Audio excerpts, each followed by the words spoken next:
अष्टम केन्द्रीय दरमा कमिशन 8th सेंट्रल पे कमिशन विषय सद्यतम सूचना 1 वर्तमानर स्थिति एप्रिल 2026 कमिशन गठन भारत सरकारଙ୍କ द्वारा 3 नवेम्बर नधन परे आनुष्ठानिक भावे अष्टम पे कमिशन गठन करा जाइछि।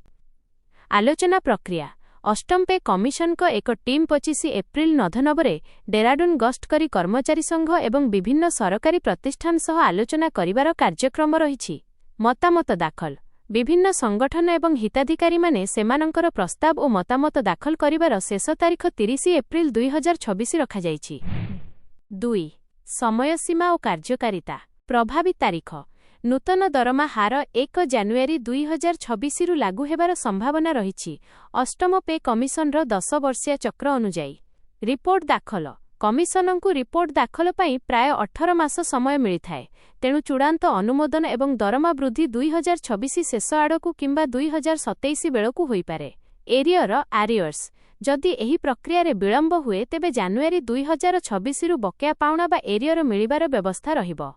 एही भागटी स्पष्ट करुछि कि जदियो रिपोर्ट आसिबारे विलंब हुए कर्मचारी माने जानुआरी 2026 रु सेमानंकर प्राप्य एरियर आकार रे पाइबे।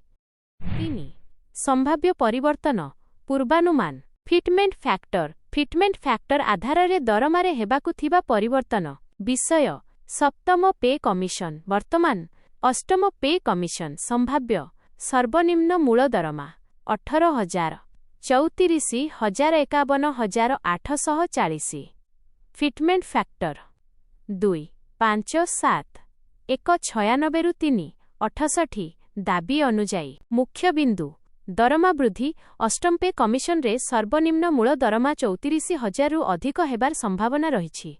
डीएडीआर स्थिति जेतेबेले नूतन पे कमिशन लागू हुए सेतेबेले महंगा भत्ता डीए मूल दरमा सह मिसी जाए एवं नूतन स्तर रे डीए पुणी 0 रु गणना करा जाए।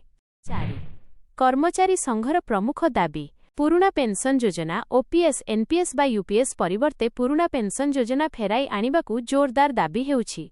पेंशन कम्यूटेशन पुनरुद्धार अवधि को 15 वर्ष रु कमाई 10 बिना 12 वर्ष करिबाकू प्रस्ताव दिया जाइछि।